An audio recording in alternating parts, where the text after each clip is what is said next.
Good morning, everyone. Mike Arnold here, co-founder, Pat Trading Partners, along with Bob Iacino. Hello, Jake. Good morning. Good morning, Michael. Looking at your salivating, looking at the 1 hour crude chart. We'll take a look at that in a second. Yep, crude up 20% in 3 days. And unless you're going to really trade this short term, really short term, I would not overextend yourself in here. We will get a pullback move and it will be volatile when we do get the pullback move if you weren't positioned already. And if you've been a long time viewer of this channel, you should at least been able to be aware that the likelihood of crude going higher was very strong between the sector overviews we do and the rotation zone with crude and me talking about adding a partial position in the pullback on the daily, looking for the bigger pullback on the weekly. So you should not be shocked. And then we did rocket higher. Again, you have to position yourself based off the charts. And then you put in your stops and let it play out. That crude move was expected, but wow, 20. I know it's big, but this is the kind of stuff you get in a bull market, and this is looking like it's going to either put in a short-term top soon. That's what I'm saying. Don't chase it. We'll take a look at that in a second, or at least a sideways recovery, and then if it moves again higher, then it's great to play the breakout, and we'll take a look at that after I ask any new viewers to please do consider subscribing, ringing that bell, and hitting that like button. Longer term viewers and subscribers, please do click on that like button and leave some comments. With that, by the way, before we get into what the market is doing, oh boy, it's blurry, Mike. We can't have, I'll just leave it like this. I'm going to look that to the side then for a bit. I don't know what's going on with that other camera. We have ADP comes in hotter than expected for employment change. So, that again, bolsters the case for the little stronger rate hike. But again, as we talked with Bob last night, we both see the 25 basis point hike. Bullard's talking at 8:30. Powell starts testifying at 9, and Beige Book at 1 o'clock this afternoon. So lots of Fed stuff going on, which will move the markets beyond what's going on in Ukraine and Russia. So right now, remember yesterday, by the way, if you wanted to see what Bob's take on a lot of things is and you did not watch the market overview last evening, go back and watch the replay. Remember, we were down to odds. There was slight chance of no rate hike, and now that's back to we're pretty much 92.5 or 92.5% of a rate hike, but now it's crept back in. The 50 basis point hike, 7.5%. So this is all over the place. I just love this. This is so much fun. So much fun. Let's see. What's the Beige Book? It gives a lot of what the Fed's thinking about, their sort of game plan. I'm not going to get all into that here because I got to get through these markets. But if you just Google a Fed Beige Book, it will give you a really good overview. So, good morning. The options 22 saw double top in the S&P minis. Played SPY puts. I made money, but didn't take it since I waited near full term retracement. The SPY only retraced 75%, which whacked me. Did not look at the minis. All right, so the correlation between SPY and S&P 500 is not tied to the mini futures. Well, you have the futures. You have the SPY, which is it's the basket of the 500 stocks weighted, and then you have the futures. And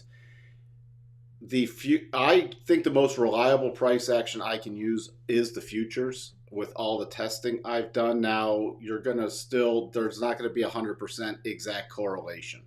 So if you're trying to play something intraday, why use the futures is also they virtually trade, besides the brief little closing period, they pretty much trade 24 hours a day.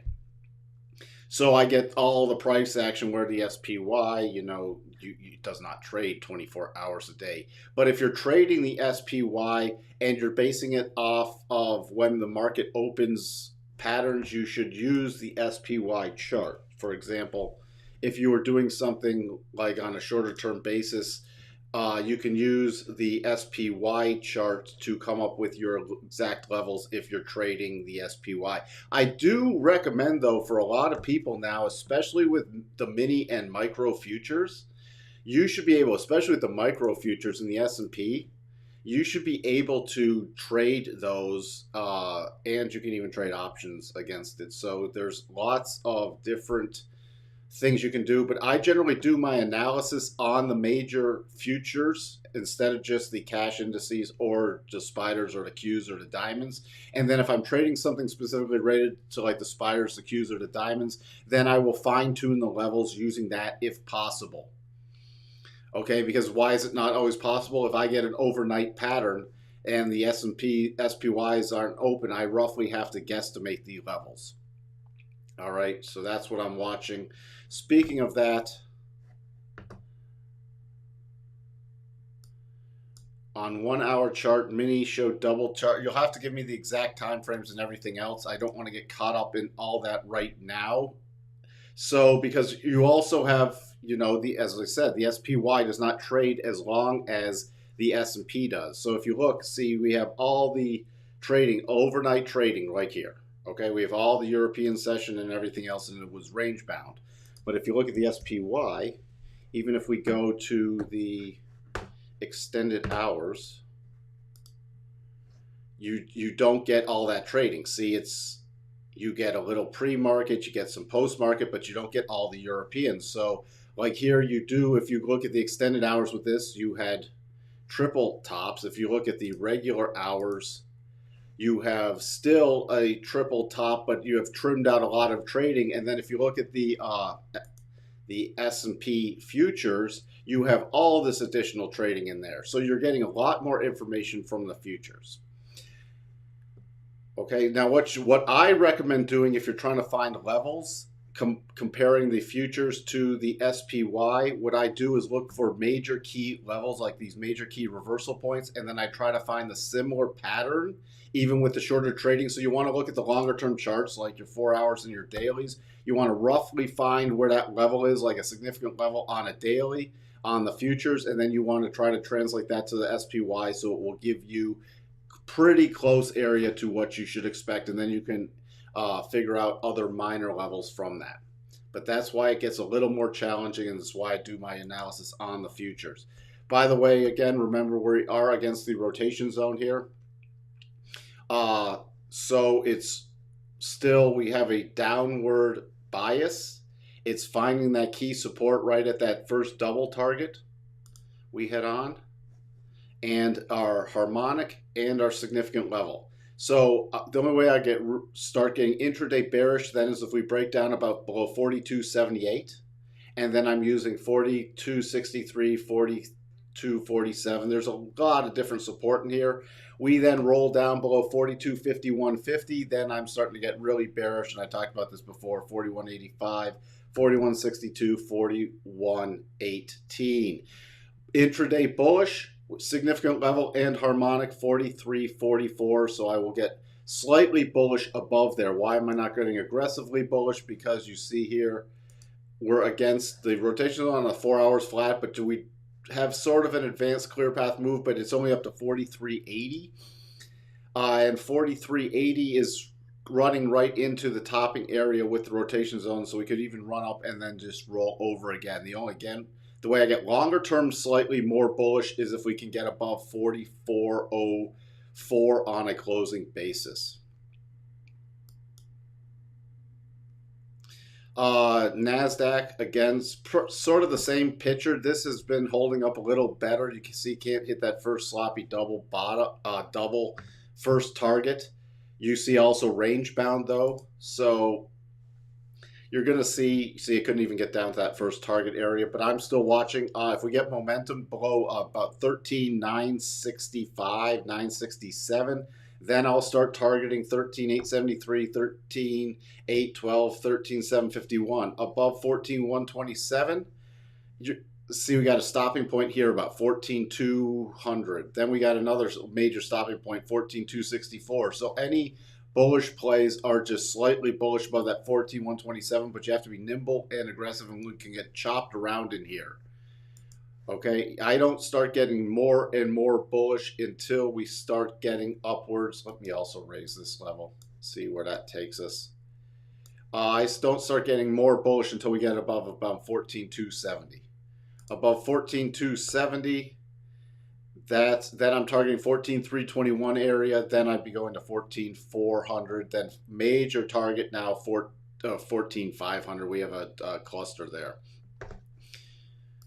Dow, again, range bound also. I'm going to get through this quickly so we can take a look at crude. 33,500. Above there, this gives a little room to run to about 33,735 area. End of that clear path. Below is some choppy. So I don't get really bearish in the Dow until we're getting back below 3350 area. Below 3350, 32,828, 32,737. We start getting down below here. Then I'm watching for a retest of the lows. Russell, pretty much in that choppy pattern also. So my key areas are about 2034 and 1986. I need to break out or break down. Let's get to crude. Here's what I'm talking about. This is why also I've talked about this before. Don't take off your clusters right away because it came back testing that 105.30 cluster. Now it's stalling out. It did run up. This is where you have to use the shorter term little pause of 113 and then 117.27, and this is just a monster move in crude. You can see how far away it's pulling from its daily rotation zone. This is the 4 hour, and you see this cluster here. We're not trying to call the highs and the exact highs and lows. We're trying to find an area that price will stall out on a closing basis so you can take action. And you see here, spike above, close below, spike above, back to this level. So this is why it's a significant area. We start getting some intraday for intraday traders. Again, start getting above 110. I go for that 113 target. You get above there, I go for that 127 target. And I'm aggressively raising stops because we could get something happen that you get a rollover move. Key area now based off the 4 hour is this first 12.5% harmonic with the rising 4 hour rotation zone of about 106.25. You get below that though, you're into a clear path move, and look at the 25% harmonic level. That would be my next target back to 100, and that would be a major support level. So if we did turn around, my major support level is 100, and I watch for a pause there, especially being the round number with the rising daily rotation zone. So that's your little crude plays. Let's take a look at notes because we have that significant level, 128.24. Again, tried to poke above it 2 times and rotating back down. My major support's about 127.10 on the daily, and on the 4 hours, about 127.22. So we have a little support zone there, and we have this double top pattern on the 4 hour. So keep that in mind. Here are the targets for that, and we can fine tune our other targets, and look at that. 127.23, I said 127.22, so that's going to be your support. Then 127.17.5, and yeah, I watch that. But then if you start going through there, I go to that 127.10. So there's your little topping pattern right now with the notes. You're welcome. That's the key thing. Learn to do analysis off the futures. And also, if you are on TradingView, to get that a lot of this real-time data is like $4 a month. It's one of the best investments you can make. All right, because you can just sit and analyze the futures and don't just get caught up with the spiders and the Qs. Good morning, Wavy. Crude is an interesting potential double top on the 1 hour. Let's go back and jump in crude. Just trying to get through everything. Again, I'm sort of rushed. Yes, that is. Thank you for, I didn't get down to 1 hour yet. Very good. Very good. I wonder where you guys learned all this stuff from, because that is excellent analysis. Let me see what the aggressive would be. I still got to go since it's against a strongly trending market with the conservative. And it's not going to be as reliable. And because this is why, because you're against that 4 hour rotation zone, and that 1 hour is out of the way. So you might be able to get some momentum, and you can use these levels. I would not ignore, we already went through the longer levels, but you can see this pause again at this 104.13 with this little rotation zone here. So that would be the first major target if that does trigger. That triggers 107.32. So there's a potential top pattern. And I would not front run this. Why? Because again, we're against the 1 hour rotation zone, and you can come right down here and snap on the 4 hour rotation zone. So this is something I definitely need a confirmation or very strong momentum to play it back to those lower levels we already talked about. So thank you for pointing that out, Michael. Again, if you think I missed something or I'm going, I went through things too fast, just remind me here because I'm trying to go through a lot of markets. Hello, Lauren. You're the best. Thanks for the teaching. Thanks. So that's where I stand today. By the way, gold pulling back a bit. And again, overall, I'm bullish on gold, but we will still get this volatility in gold. And pullbacks to me, especially if we got a bigger pullback in gold, which you can easily see. You can easily see these pullbacks, but the prior major resistance of this 1880 area is now very key support. So long term, especially trading around the core position, your gold and silver are buys, but I like to add and then take some off and add and take some off and trade around that position until we get the major breakout play. 2470 is about your key. 2470 is your key level in silver. Dollar index finally breaking above this key level. So if it can get again above 97.73 with any momentum, 98 125 and 98 515. Glad to have you, Raj. Let me know if you found any of those homework stocks we were talking about. You are welcome, Wavy. These morning updates are a great addition. Well, thank you. With that, let's just peek it. I know there's some Tesla traders in here. Tesla looks to be up slightly pre-market. Again, only up slightly, but this 874 level right here. Remember we went through yesterday in the stock segment. By the way, if you are wondering where the Tesla segment went, it's rolled into the stock segment. And I still do some of the intraday analysis. Yesterday it was this 875 area. Above there, I'm playing it to the upside. Below 857, 858, it's to the downside, especially if it can get below the 1 hour rotation zone. Because then we're into this clear path move. So those, it's either a breakout or breakdown play with Tesla today. All right, yes, you are welcome, Options 22, and I have to go through this fast to try to cover a lot of things for a lot of people and still get us ready for the open. Thank you, Sterling. With that, everyone, have a fantastic rest of your trading day. Again, if something major happens, we can always do a midday update, but that has to be something major. And I'll put that in Discord. Otherwise, I'll be around in the afternoon for the stock market overview. With that, if you're new here, please do consider subscribing, ringing that bell, and hitting the like button. If you're a longtime member, please do like and comment on the videos. Again, great trading day. Bye for now.